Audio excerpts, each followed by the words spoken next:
Okay, a little shorter today. Had some lightning, so we had to go inside and we got some work done. We were in shorts, but it's a little limited in there space wise, but they still got some good work in. Trying to get cranked up for the Saturday scrimmage. So Rich, we're going to talk to Retton a little bit, I think. So just your thought of the progress of the quarterbacks over camp, and then maybe give us an individual look at how some of those guys are doing. Yeah, I think they've all progressed. It's really been quite a task to get so many guys so many reps. I think, and we do get a lot of reps in practice, so I'm not concerned that they're getting enough. But we're trying to be fair to all of them, and it's still a pretty good battle, I think, in a good way. I think there's the scrimmages probably mean a little bit more as far as that goes, and we got the Saturday scrimmage and then kind of a half scrimmage next week as well. And you could tell the guys that have played a little bit, like Nico and Jaylan, they've got some experience, and that's helped them a little bit. Max has got some experience, so you can see that a little bit. But Scotty Fox and Khalil are really talented guys and have a good grasp as well. So I don't know if we'll sit down. Like I said, as a staff after Saturday. Sunday's kind of a slower day. It's just pitcher day, and really talk about where we're at with those guys in other positions, because we really haven't. I haven't had a sit down with the staff since camp started as far as who's what, where in each position. I told everybody get reps, which they're doing, and at the end of when we have 2 weeks to go before the first game, we'll have a sit down and talk about it. When you're deciding who plays, who doesn't, is practice data a big thing? Hey, he completed 70% of passes. How do you use not data. I'm not a data guy as much. I mean, because sometimes it's not the quarterback's fault. Sometimes it is, but I don't know. Rhett might be keeping stats because he's a stats guy. He's a lot more thorough than I am. So he might be keeping it, which it is. I think all that stuff's important. So we'll look all of it. But, you could pretty much tell this guy's, when he had a good practice or he had a poor practice. And I think they've all, I'm not just saying it because just trying to be Mr. Positive here, but they've all progressed pretty well. And that's a good thing. Now, Saturday and next week, I probably got to put a little bit more, I don't want to say pressure on them, but put them in difficult situations and see how they respond to it. So, and they're getting a lot of more difficult stuff now because we're not limiting what our defense is doing. I mean, our defense is throwing everything at them. So typically you'd have, you might script what you're going to do against each other, and so we're not scripting that. So that, I think that they have to accelerate their growth, if that makes sense. Is that pretty typical for a quarterback room, or is that unique to this room? What's that? The way they're progressing. No, hell, if they're not, I mean, you're wondering about who's coaching, right? You think they'd all get better. Yeah. But I think, sometimes you could tell when a guy has some experience, has been in a game. And then you also could tell some of the young guys that, boy, they've really grasped it. And our guys, got a pretty good, they've all been coached pretty good. They're getting coached, I think, well now. And I probably need to, and they have been live. They were live yesterday. They were live Saturday. They'll be live again this Saturday.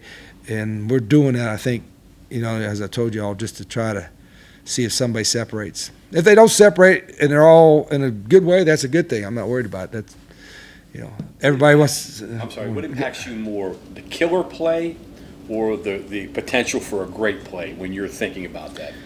Well, that's a good question. I think there's, like sometimes you say, you got to take a shot, and there are times that you want to take a shot, but it's got to be a smart thing, and you also, for us.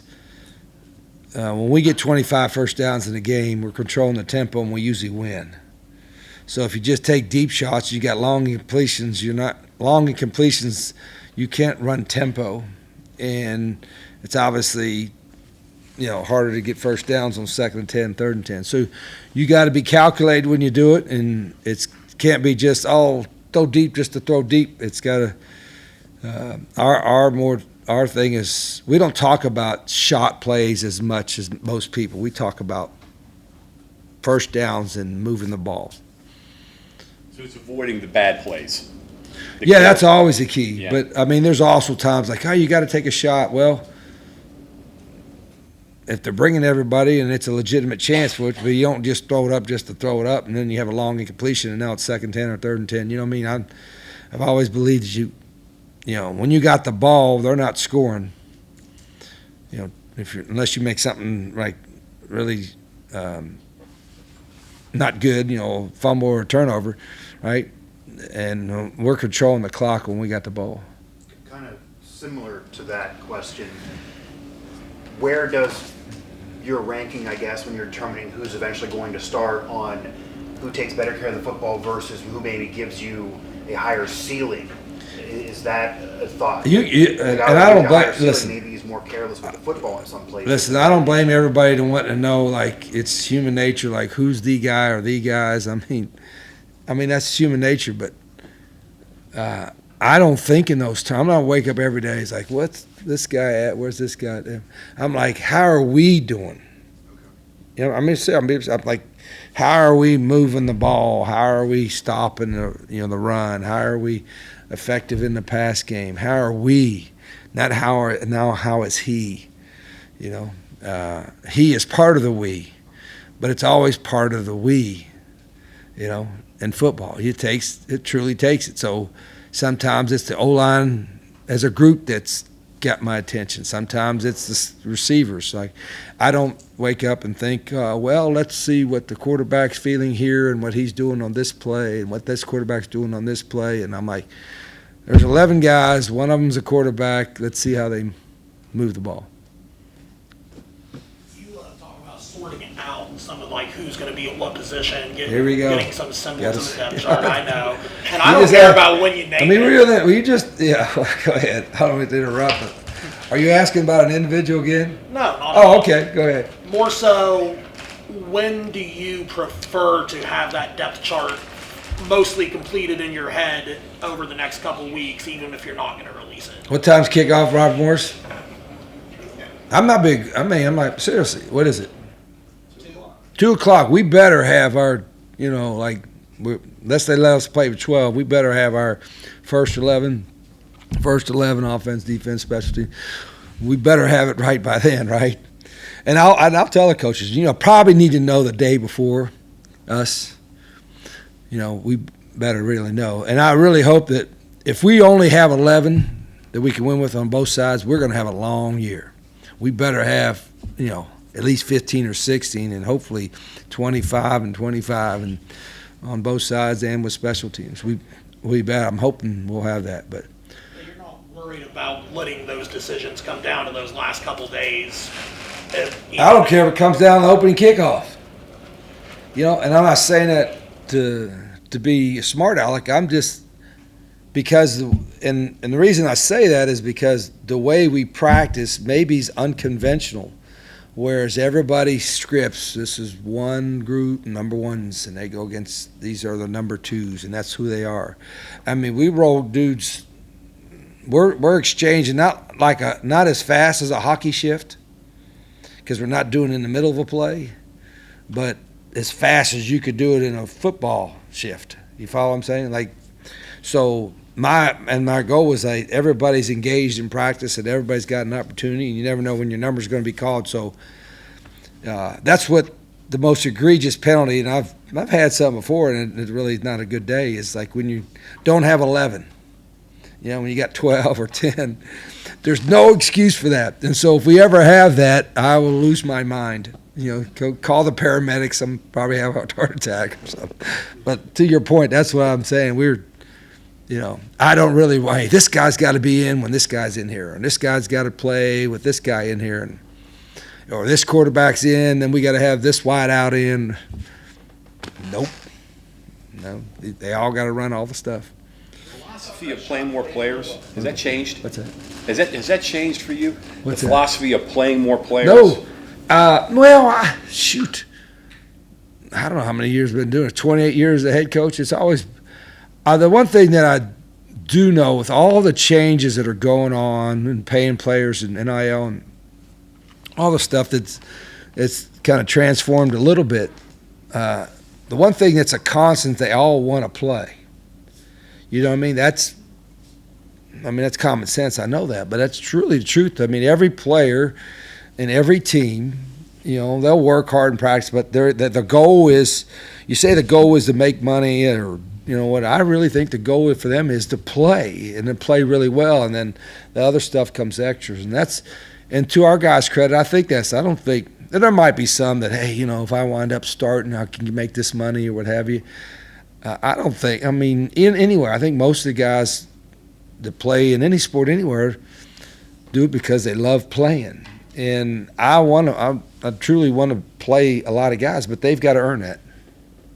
You were talking about shot plays a little while ago. Yeah. Do you call shot plays on the ground too? Like most people think of shot plays going through there, but in your offense, are there shot plays on the ground? Well, you hope so, right? But I mean, there's got a lot of things got to happen for that to happen. I mean, you know, I'm talking about this. When you call that play, you're like, it's probably a touchdown or nothing. You know what I mean? And everybody has those. And our quarterbacks can throw the deep ball, which I know I mentioned yesterday. They can I think all of our guys can make all the throws. But being accurate is obviously, you know, I think one of the most important traits for a quarterback, you know, being accurate. You know, I don't worry about if a guy can knock somebody down with a pass 30 yards down the field. Can he throw it on time, and can he be accurate? And is he throwing it to the right person? That's more important than the arm strength. It's been a while. You've had a couple of running backs get back in the field in practice. I don't know if you're still thinking about the portal, but do you feel better? Do you see more things now that you actually have some healthy bodies? Yeah, we're getting guys healthier. I think we had the most running backs today this practice since camp started. There's maybe 5 or so. That's, you know, we're getting there, and we that's the one position where you do normally play more people. Now, if the one guy's in there and he's got a hot hand, and you know, I won't take him out just to take him out, but you throughout the course of the year, you better have 2 or 3. If you, just in general, if you are looking for players that are available to help you out, what are the hurdles that are maybe different from the normal transfer period? Like, are guys in shape? Do they really want to play this season? Is that new, not to say challenges, but you're not thinking that way in January or April? Yeah, if you're picking somebody up now, you hope they've been training all summer because you haven't had a chance to see them. And you could get here and get in shape, but it is, you know, the difference now is all these guys, not just here but everywhere else, has been with our strength staff in the summer. Our strength staff does a great job, and they've had, you know, whatever it is, 10 or 12 practices, pretty good pace. You know, practices should help give them the shape too. So, but there's probably still a couple guys out there, but most, I mean, not right now. It's pretty rare to find guys. Rich, as of this morning, one of the running backs doesn't appear on the roster anymore. Who's that? The SMU transfer, Jaylan. Yeah, Is there unfortunately. any update on that, or what happened? Yeah, there? Jaylan, he had as an academic issue with one class, and it does not look like he's going to be eligible, which is a shame because he was working hard. Not expecting to have him. Yeah, don't expect to have him, and we really liked him. I thought he was a good player, and it's just that one issue came up, which is kind of a little bit of a surprise to everybody. So, yeah, he won't be playing this year. Can you today run a running back like you did Avon? And by that I mean 30 times. Yeah, it takes that guy has to be a special guy. Like Avon was in great condition, and I've had, like, you know, Stevie was the same way. Trey Stewart last year, I think he had 28, 30 carries in a game or something, and ran as hard on the 28th as he did on the first one. I've had quarterbacks that run it that many times and can do it. It takes a special guy that can do that, and I don't know. Some of our guys can probably do that, but our pace is probably even faster now. So I love Avon. He could do it, but he would probably tell you today, he was like, I probably would get a break here and there once in a while with this kind of pace. But he's, those all the running backs will tell you too that if they're getting hot, they want to stay in. You know what I mean? And that's what you want. You want the running back not to have somebody come in for him after a long run or something like that.